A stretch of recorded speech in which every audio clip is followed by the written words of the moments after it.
तुम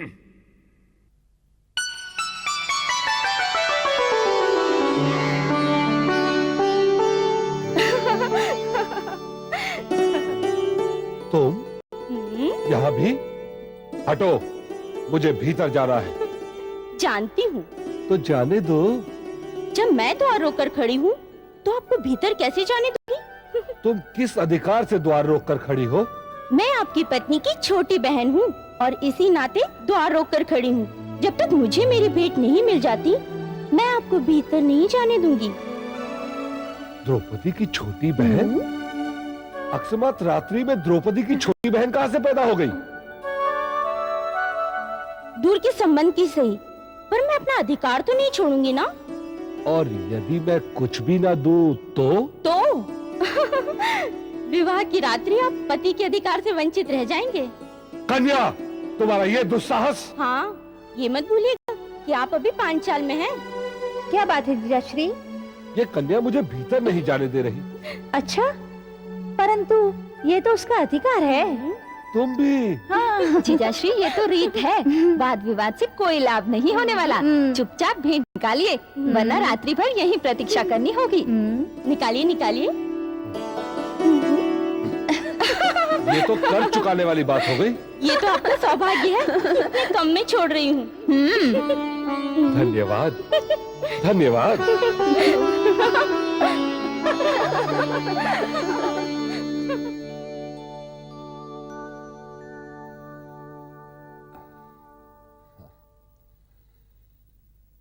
ये कन्या जो भी है, बड़ी नटखट है।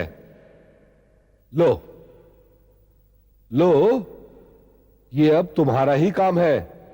मैं तुम्हें बता दूं, मैं बच्चे की तरह हूं। मुझसे अपनी कोई भी वस्तु संभाली ही नहीं जाती। हाँ, भूख बहुत लगती है।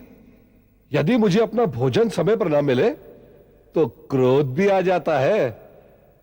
लगता है मेरे हृदय का मार्ग निश्चित ही मेरे पेट से होकर जाता है। भोजन और स्त्री मेरी दो दुर्बलताएं हैं। माताश्री ने मुझे हिडिंबा बहन के विषय में सब बताया है। बुद्धिमान हो, किंतु हिडिंबा से तुम्हें कोई भय नहीं होना चाहिए। वह कभी हस्तिनापुर नहीं आएगी और न ही अपना अधिकार मांगेगी। मेरा एक पुत्र भी है, घटोत्कच। जानती हूँ। फिर तो मेरा कोई रहस्य ही नहीं है तुम्हें बताने के लिए। केवल इतना जान लो कि भोजन हो या देह, मनुष्य की सभी शुदाएं मेरे अंदर प्रबल हैं। उन्हें शांत करने का उत्तरदायित्व तो तुम्हारा है। ये मेरा परम कर्तव्य होगा आर्यपुत्र। एक बात और, मैं अधिक सोच विचार वाला व्यक्ति नहीं हूं। जो सोचता हूं कह देता हूं, जो कहता हूं कर डालता हूं। परिणाम की चिंता नहीं करता। यदि तुम मेरा क्रोध नहीं सहोगी तो हानि तुम्हारी ही होगी। तुम मुझे अप्रसन्न करोगी तो मैं हिडिंबा के पास चला जाऊंगा। मैं पूरा प्रयत्न करूंगी कि ऐसा अवसर ना आए। हिडिंबा मुझसे बहुत प्रेम करती है, किंतु मुझसे डरती भी है। मैंने उसके भाई को मार डाला था ना। तो क्या आप मुझसे भी यही अपेक्षा रखते हैं कि मैं भी आपसे डरूं? कदापि नहीं। मैं तो तुम्हारी प्रतिक्रिया जानने का प्रयास कर रहा था। मैं जानता हूं तुमने भी अपने भाई की तरह शस्त्र विद्या सीखी है और उसे द्वंद्व युद्ध में परास्त भी किया है। ये आपसे किसने कहा? स्वयं धृष्टद्युम्न ने। प्रत्येक भाई अपनी बहन की प्रशंसा ही करता है। यदि तुम अपनी शस्त्र विद्या की परख करना चाहो तो कर सकती हो, किंतु मेरे साथ तो केवल गदा युद्ध या मुष्टिका युद्ध ही होगा। मैं तो ये पहली बार सुन रही हूँ कि विवाह की प्रथम रात्रि पति पत्नी गदायुद्ध और मुष्टिकायुद्ध की बातें करते हैं। तुम्हारा प्रयास मुझे बहुत अच्छा लगा। मुझे हंसना और हंसाना बहुत अच्छा लगता है। जरा समीप आओ। तुम्हें जीतने में मेरी भी महत्वपूर्ण भूमिका रही है। आओ।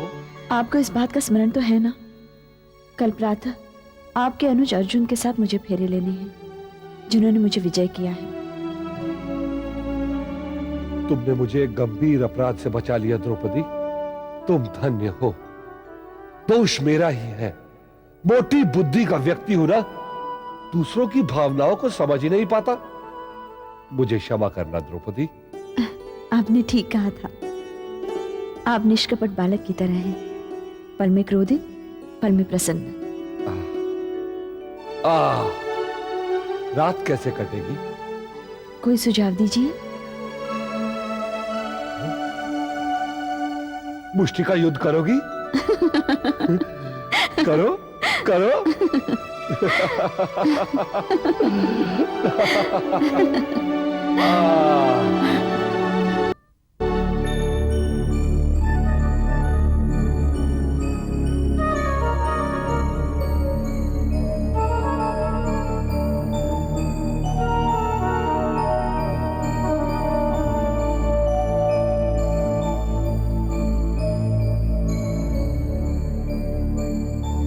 अर्जुन,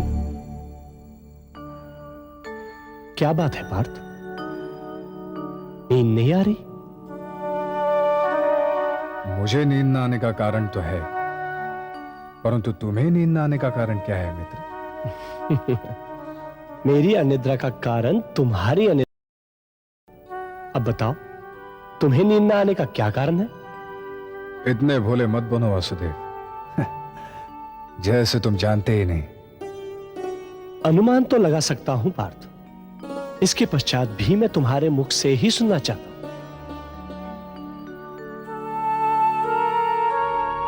जब मैंने स्वयंवर की प्रतियोगिता जीती थी तो मैं बहुत प्रसन्न हुआ था।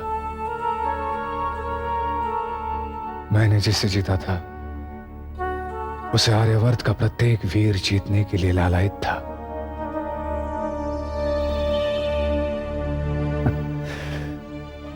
परंतु जीत के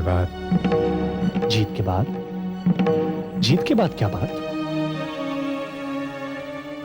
वासुदेव, मुझे अपने साथ द्वारका लेते चलो। मैं हस्तिनापुर नहीं जाऊंगा। मुझे तुमसे ऐसी दुर्बलता की अपेक्षा नहीं थी पार्थ। एक क्षत्रिय की तरह परिस्थिति का सामना करने के स्थान पर तुम उससे पीठ दिखाकर भागना चाहते हो? युद्ध केवल युद्ध भूमि में ही नहीं लड़ा जाता है पार्थ। पूरा जीवन एक संग्राम है। हर घड़ी निर्णय की घड़ी है, चुनाव की घड़ी है। और तुम जो चुनते हो वही तुम्हारा भविष्य निर्धारित करता है। मैं जानता हूं पार्थ, तुम्हारी पीड़ा क्या है। द्रौपदी इस समय तुम्हारे पास होनी चाहिए थी, परंतु वो भीम के पास है। और भीम से तुम इतना प्रेम करते हो कि उससे ईर्ष्या करना तुम्हें अपराध लगता है। एक तरफ द्रौपदी की आकांक्षा, दूसरी ओर बड़े भाई का प्रेम। इन दोनों के बीच तो संदेह और दुविधा की परिस्थिति में हो। तो मैं क्या करूं वासुदेव? मेरी चिंता यह नहीं है पार्थ कि तुम इस समय क्या करोगे। मेरी चिंता यह है कि भविष्य में यदि कभी किसी ऐसे ही महासंग्राम के समय तुम्हारा हाथ तुम्हारी दुर्बलता ने पकड़ लिया तो तुम क्या करोगे। संदेह एक अच्छा सेवक है पार्थ, उसे कभी भी अपना स्वामी मत बनने देना। मुझे लगता है मैंने वीरता से द्रौपदी को जीता था और अपनी दुर्बलता से उसे खो दिया। नहीं पार्थ, तुमने द्रौपदी को नहीं खोया, तुम पांचों ने उसे पाया है। और हमारा अपना व्यक्तिगत जीवन, क्या उसका कोई मूल्य नहीं? तुम्हारे भाइयों के बिना अब तुम्हारा कोई निजी जीवन नहीं है पार्थ। जैसे एक हाथ की पांचों उंगलियों का कोई निजी जीवन नहीं होता। प्रत्येक उंगली का केवल यही कर्तव्य होता है कि वो हाथ को शक्तिशाली बनाए। इसी में उसकी सफलता है। पार्थ, मुष्टिका बांधने के लिए पांचों उंगलियों की आवश्यकता होती है। मुष्टिका होने में ही शक्ति है पार्थ, अकेली उंगली होने में नहीं।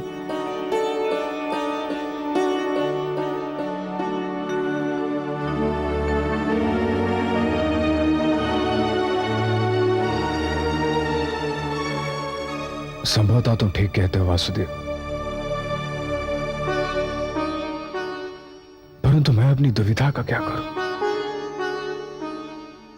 कुछ देर के लिए द्रौपदी के बारे में सोचो पार्थ।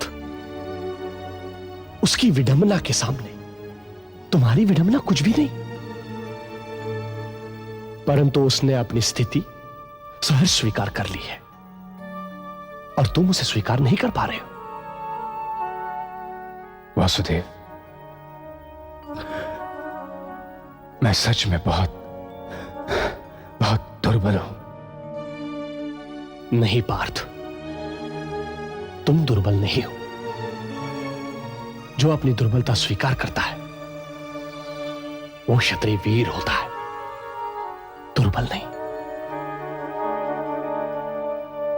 महात्मा विदुर, यदि हमारे आतिथ्य में कोई त्रुटि रह गई हो तो हम क्षमा चाहते हैं। नहीं नहीं पांचाल नरेश, हम पूर्ण रूप से संतुष्ट हैं। हमारी तो अभिलाषा थी कि बारात कम से कम 1 माह रुकेगी। हमें बारात के स्वागत का संतोष प्राप्त होता और आपके सत्संग का लाभ भी। पांचाल नरेश, इस विषय में हम हस्तिनापुर वाले आपसे अधिक स्वार्थी हैं। हस्तिनापुर का राजवंश और हस्तिनापुर की प्रजा वधु का स्वागत करने के लिए व्यग्र है। राजमाता और भीष्म पितामह की तो विशेष आज्ञा थी कि शीघ्रातिशीघ्र वधु को लेकर हस्तिनापुर लौटे। महात्मा विदुर, हमें बारात के प्रस्थान की पूरी व्यवस्था करने का अवसर तो दीजिए। अर्जुन के साथ कृष्णा का पानी ग्रहण है, उसके बाद नकुल और सहदेव के साथ विवाह के बाद विदाई से पहले हमारे विधि विधानों के लिए भी तो समय चाहिए। वत्स, तुम्हारा आग्रह इतना सरस है कि मैं स्वीकार नहीं कर सकता। धन्यवाद, हमें आपसे यही आशा थी। वक्रतुंड महाकाय सूर्यकोटि समप्रभ निर्विघ्नं कुरु मे देव सर्वकार्येषु सर्वदा। नाउन, वर के दाहिने हाथ में कन्या का हाथ रख दीजिए। ऐसे कैसे रख दूं? पहले कुछ नेक तो मिले।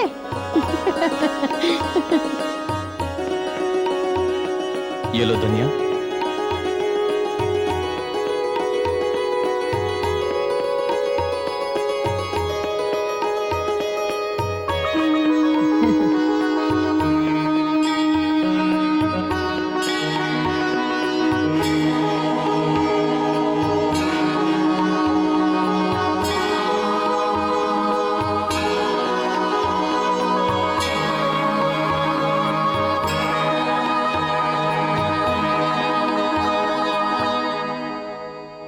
महाराज, धनिया का तो हो गया, अब मेरा भी कुछ हो जाए।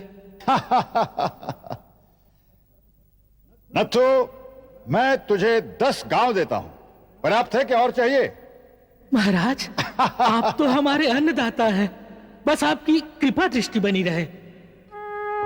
नथु, पुरस्कार लेते लेते तो तुम्हारी लालसा बढ़ती ही जा रही है। अब तो पर्याप्त मिल गया ना, जो है सो। द्वारकाधीश।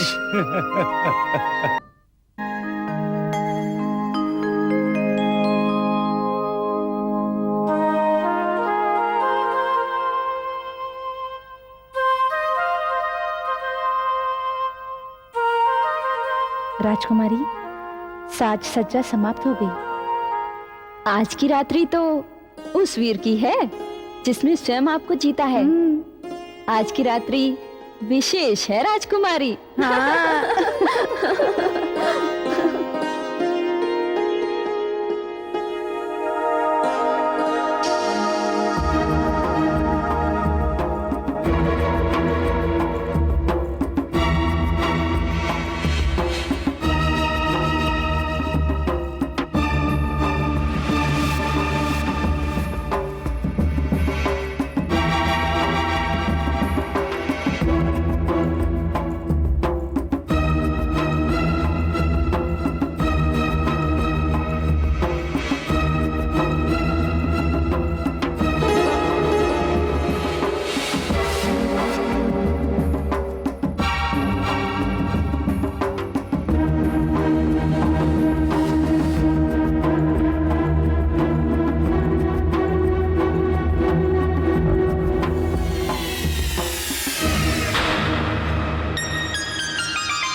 भिक्षुक ब्राह्मण के भाग्य में राजकुमारी आ जाए तो ये भिक्षुक ब्राह्मण का सौभाग्य है और राजकुमारी का दुर्भाग्य। यदि पांचों पांडव वारणावत में भस्म होने के स्थान पर बच निकले हों और कल तुम्हारे द्वार पर अर्जुन आकर खड़ा हो जाए तो तुम क्या करोगे कृष्णा?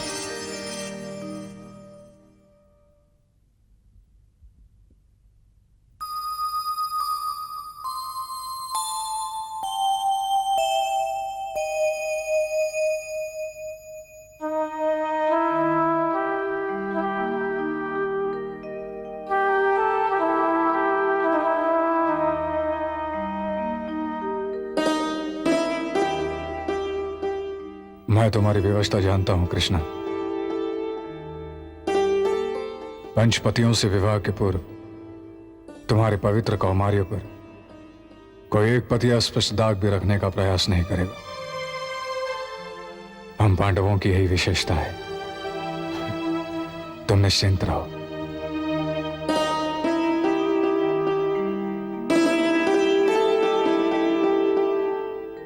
तुम्हारे साथ मेरे चरम सुख के क्षण बीत चुके हैं।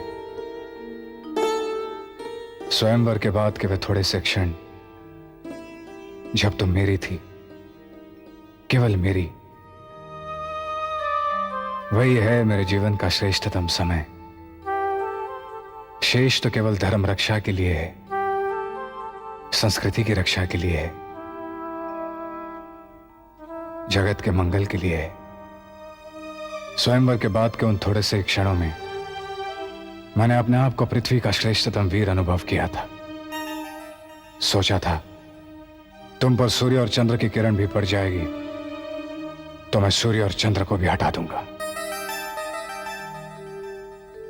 हमारे पाले हुए पशु और पक्षियों ने यदि स्नेह से तुम्हारा आलिंगन किया तो मैं उनका सिर काट दूंगा।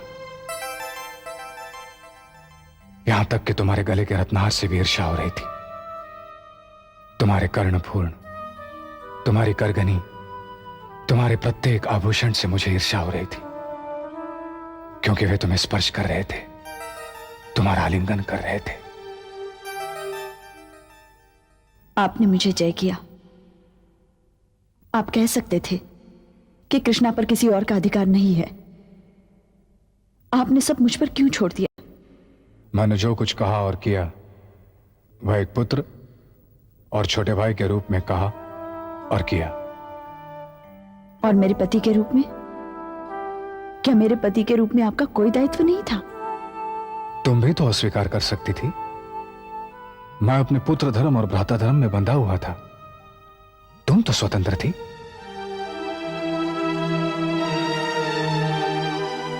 इस पृथ्वी पर पंच पांडव, उनकी मां, धर्मगुरु वेदव्यास और आपके प्रिय सखा वासुदेव कृष्ण धर्म की रक्षा के लिए कुछ भी कर सकते हैं,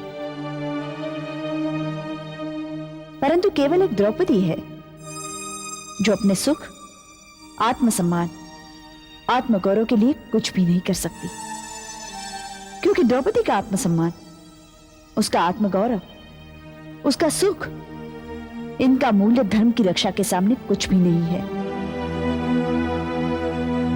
आप मुझे बताइए, यदि मैं यह अस्वीकार कर देती तो आपको प्रसन्नता होती? आपके भाई, आपकी मां, आपके धर्मगुरु और आपके प्रिय सखा वासुदेव कृष्ण, इनके विरुद्ध जाकर क्या आप मुझे अपनाते? बताइए, उत्तर दीजिए। क्या आप ये साहस करते?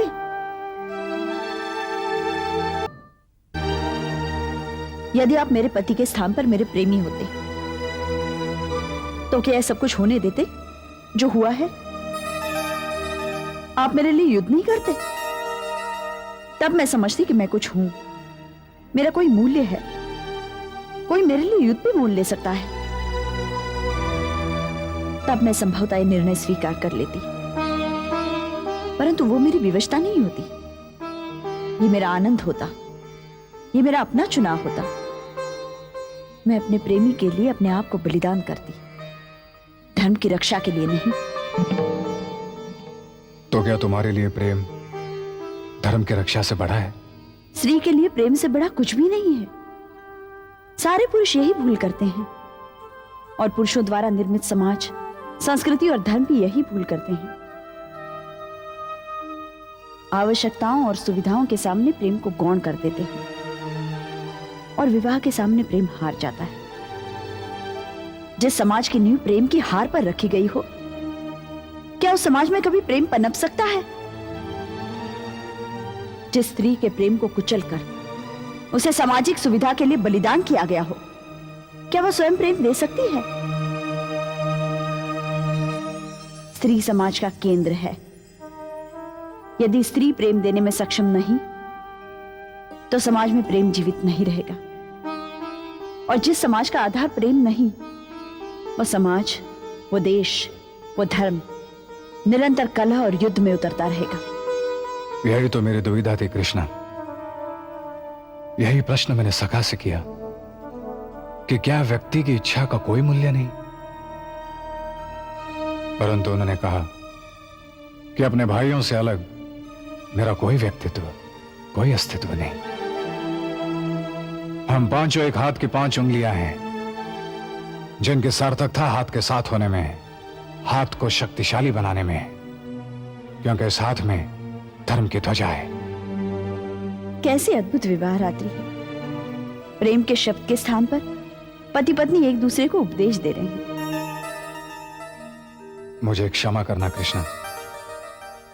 संभवतः ये उपदेश मैं तुम्हें नहीं, अपने आप को सुना रहा था, अपने आप को आश्वासन देने के लिए, अपनी दुर्बलता को शक्ति देने के लिए। कौन कहता है आप दुर्बल हैं?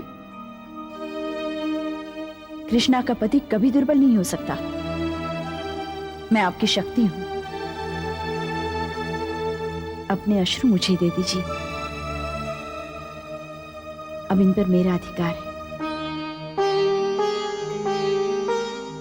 सुना तुम कविताएं भी लिखती हो? आपसे किसने कहा? सखा ने।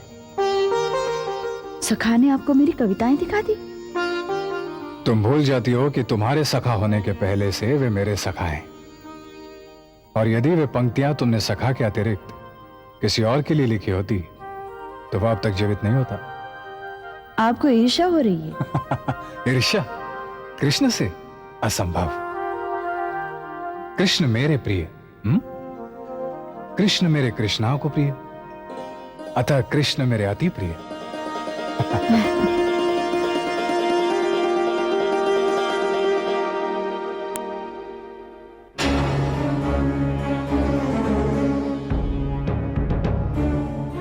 आओ पुत्र दुर्योधन।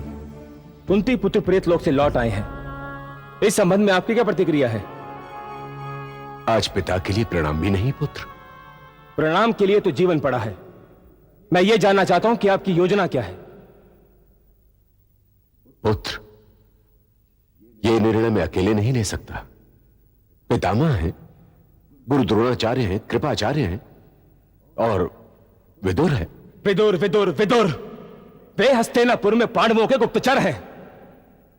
हस्तिनापुर पांडवों का भी तो है पुत्र। कदापि नहीं। कोई भी कुंती पुत्र हस्तिनापुर के सिंहासन पर नहीं बैठ सकता, और यदि किसी ने उनको बिठाने का प्रयत्न किया तो मैं आत्मघात कर लूंगा। या सदा के लिए हस्तिनापुर छोड़ के मामा श्री के साथ गांधार चला जाऊंगा। नहीं पुत्र नहीं, मेरे जीवित रहते तू ये नहीं कर सकता। तो फिर आपको मेरी इच्छा पूरी करनी पड़ेगी। तू चाहता क्या है? सेना भेजकर कांपिल्य से हस्तिनापुर के बीच में कुंती पुत्रों की हत्या करवा दी जाए।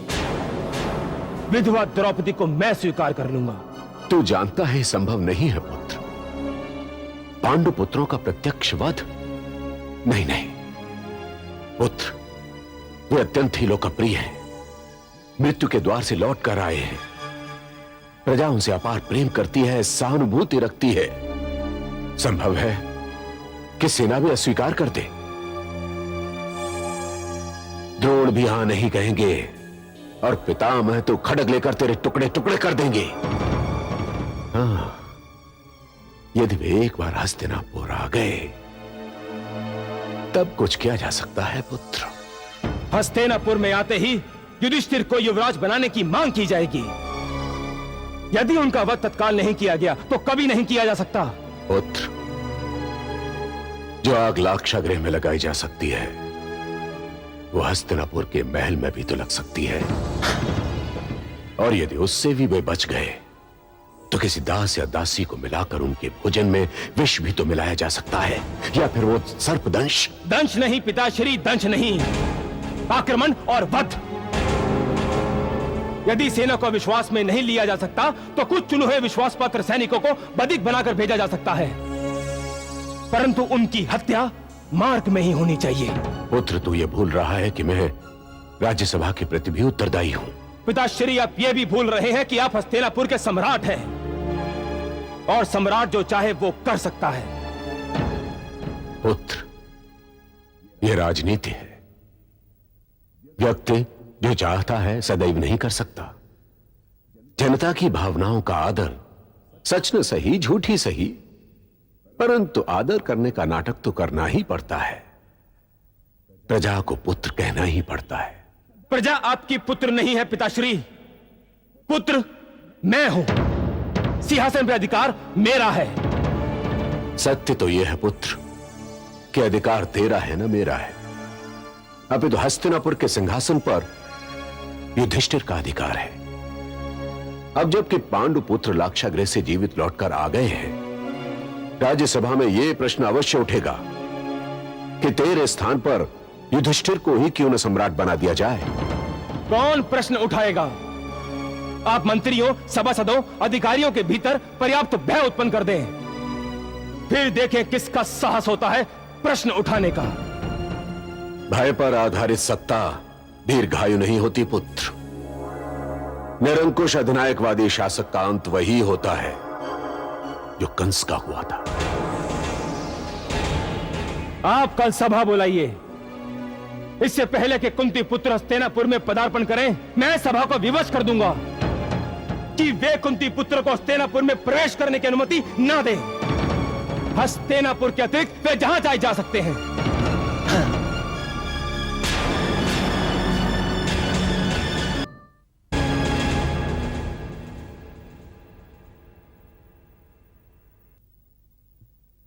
अरे भीम भैया, प्रणाम। रहने दो वासुदेव, रहने दो।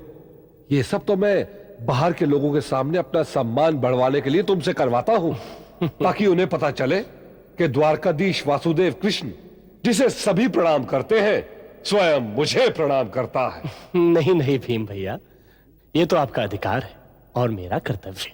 होगा होगा, परंतु अब तो हम अकेले हैं। अकेले में औपचारिकताएं भूली जा सकती हैं। मैं तो इस समय तुमसे एक विशेष प्रयोजन से बात करने आया हूं। कहो भीम भैया। तुम तो महाराज द्रुपद को बहुत पहले से जानते हो। स्वयंवर करवाने की प्रेरणा भी तुम्ही ने उन्हें दी है। अब ये बताओ कि पांचाल नरेश कितने समृद्ध हैं? क्यों, क्या तुम्हें संदेह है कि तुम्हारे शवसुर पर्याप्त समृद्ध नहीं है? अरे समृद्धि तो दिखाई पड़ रही है।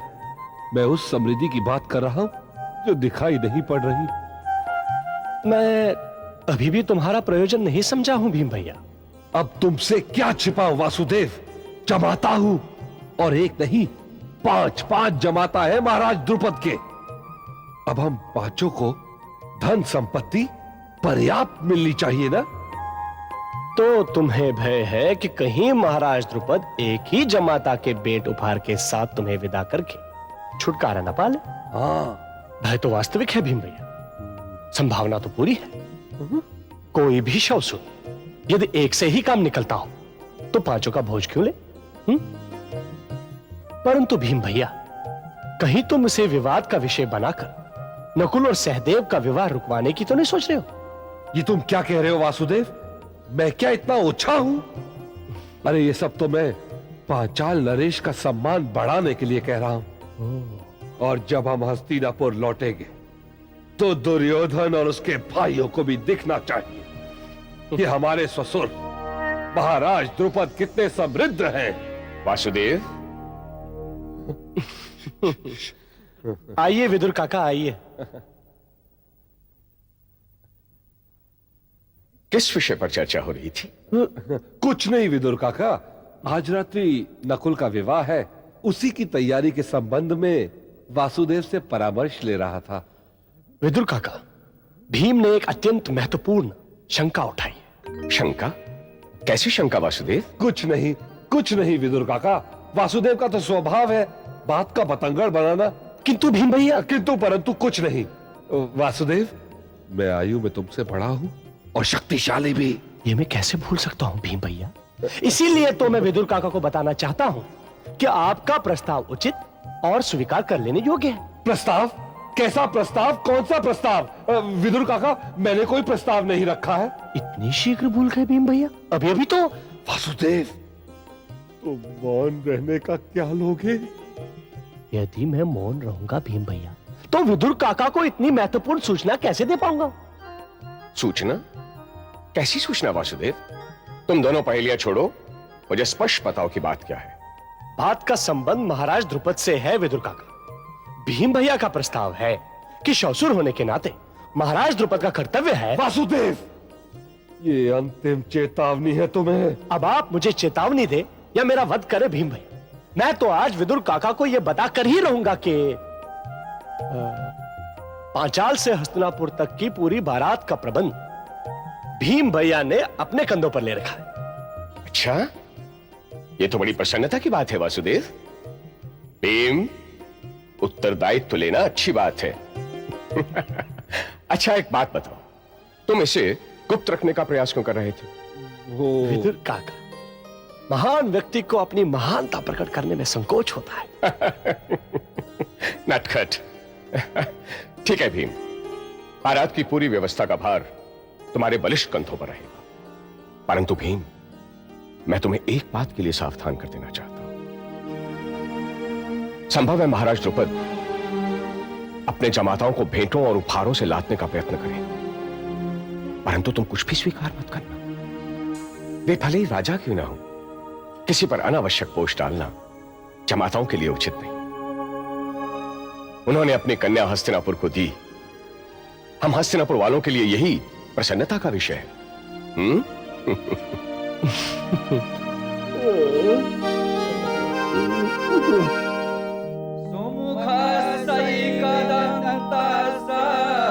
कपिलो गजकर्णका लंबोदर सविकटो विघ्ननाशो विनायक धूम्रकेतुर्गणाध्यक्षो भालचक्रो गजानन।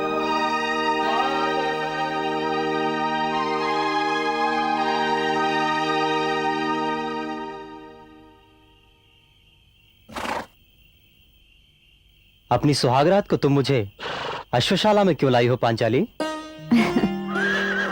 क्योंकि मैं जानती हूँ आप अश्वों से कितना प्रेम करते हैं। तुम अद्भुत हो पांचाली।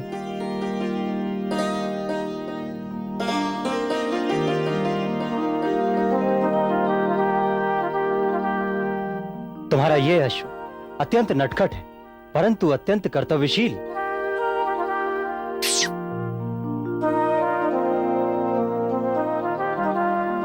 ये अश्व अत्यंत तीव्र दौड़ता है, परंतु अधिक समय तक नहीं दौड़ सकता।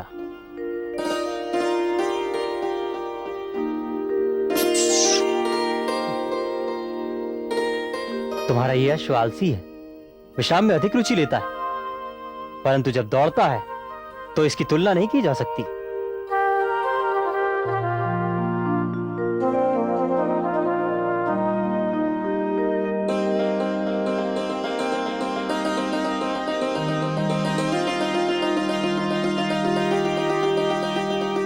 आर्यपुत्र, क्षमा करे पांचाली, अश्वों के बीच मैं स्वयं को भी भूल जाता हूं। संभवतः मैं स्त्री होने के स्थान पर अश्व होती तो आपको अधिक प्रसन्नता होती। पांचाली, तुम्हें पाकर मैं धन्य हुआ।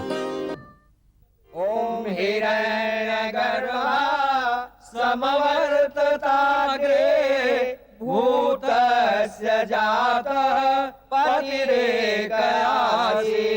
सदा धार्य पृथ्वीद्यां देवां तस्मै देवाय हविषा विधेम शुक्लां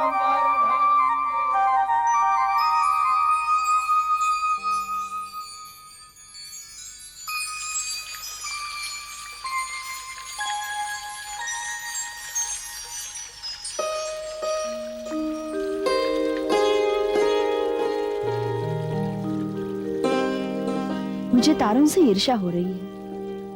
जी, मैं आपकी पत्नी हूँ। मुझे जी कहना आपके लिए आवश्यक नहीं है। शिष्टाचार में मैं इतना कुशल नहीं हूं। परंतु तारों की गणना करने और उनके आधार पर भविष्य कथन करने में तो आप जैसा कुशल कोई नहीं है। पता नहीं, बस थोड़ा बहुत गणित जानता हूं और थोड़ा बहुत अनुमान लगा लेता हूं। आपकी दूसरी विशेषता यह है कि आप अपने आप को न्यून समझते हैं। पहली विशेषता क्या लगी आपको? पहली विशेषता ये लगी कि आप बहुत कम बोलते हैं। हाँ, ये तो सभी कहते हैं। परंतु क्यों? तारों और नक्षत्रों से मौन में संवाद, ये तो मैं समझ सकती हूँ, परंतु व्यक्ति के साथ शब्द आवश्यक है ना। तुम ठीक कहती हो कृष्णा, किंतु मैं जो कहना चाहता हूं हृदय खोलकर कह नहीं पाता। बचपन में पिता चले गए, वो स्थान माता ने पूर्ण किया, और मां को भीम भैया इतना व्यस्त रखते थे कि मुझे अपनी आवश्यकताओं के लिए उन पर दबाव डालना अच्छा नहीं लगता था। इसलिए जब जो मिल जाता बस उसी में संतुष्ट हो जाता था। आपके 4 भाई हैं और आपसे बड़े हैं। मेरा स्नेह पाने में यदि वो आपको पीछे करते हैं तो आप क्या करेंगे? मैं तुम्हें दोष नहीं दूंगा और ना ही तुम पर अपना बलात् अधिकार सिद्ध करूंगा। क्या मैं इस योग्य नहीं हूं कि मेरे लिए आप अपने भाइयों से लड़ पड़े? कृष्णा, तुम्हारे लिए मैं सारे संसार से लड़ सकता हूं, किंतु अपने भाइयों से कदापि नहीं। चलिए, आपने मुझे इस योग्य तो पाया। अच्छा, अब ये बताइए मेरे भाग्य में क्या लिखा है?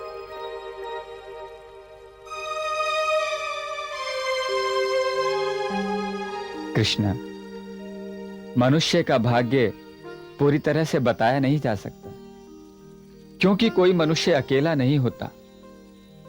एक मनुष्य के साथ न केवल दूसरे मनुष्य जुड़े होते हैं, बल्कि पृथ्वी, वायु, आकाश, ग्रह, नक्षत्र, जीव जंतु, वृक्ष, पक्षी सभी जुड़े होते हैं। और ये विराट जगत इन्हीं के अंतर संबंधों का एक जाल है। एक मनुष्य के साथ जो घटता है वो पता नहीं जगत में कहां किसी के साथ घटी घटना की प्रतिक्रिया होती है। अर्थात मनुष्य स्वतंत्र नहीं है, वो विधि के विधान के अधीन है। मनुष्य का शरीर विधि के विधान के अधीन, किंतु उसकी आत्मा स्वतंत्र। मनुष्य चाहे तो पशु से नीचे गिर सकता है, चाहे तो परमात्मा तक उठ भी सकता है। यह उसका द्वंद्व है और यही उसका गौरव है। अपने हृदय के साथ साथ आपने तो विश्व का रहस्य भी मेरे लिए खोल दिया। मैं धन्य हो गई। धन्य तो हम हो गए कृष्णा। हम पांचों भाई हस्तिनापुर के राजकुमार होते हुए भी बन बन भटक रहे थे, घोर परीक्षा का सामना कर रहे थे। हमारे जीवन के साथ तुम्हें जोड़ने में कृष्ण की क्या इच्छा है सो तो वही जाने, परंतु हमारे लिए तो यही पर्याप्त है कि जीवन पथ पर हम जहां भी चलेंगे तुम साथ रहोगी।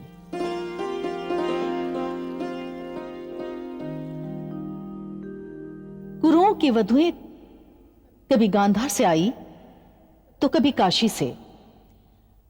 अब पहली बार कुरुओं का संबंध पांचालों से हो रहा है और मैं आशा करती हूं कि जब द्रौपदी के चरण हस्तिनापुर में पड़े तो उसका पर्याप्त स्वागत हो। मैं ये भी आशा करती हूं कि द्रौपदी पांडु पुत्रों और धृतराष्ट्र पुत्रों के संबंधों को मधुर बनाएगी। परंतु पांचपति, यह तो एक प्रकार से व्यभिचार हुआ। व्यभिचार क्यों हुआ? जब एक पुरुष की 5 पत्नियां हो सकती हैं, तो एक स्त्री के 5 पति क्यों नहीं हो सकते? मैं तो मानती हूँ कि द्रौपदी ने बहुत ही साहस का काम किया है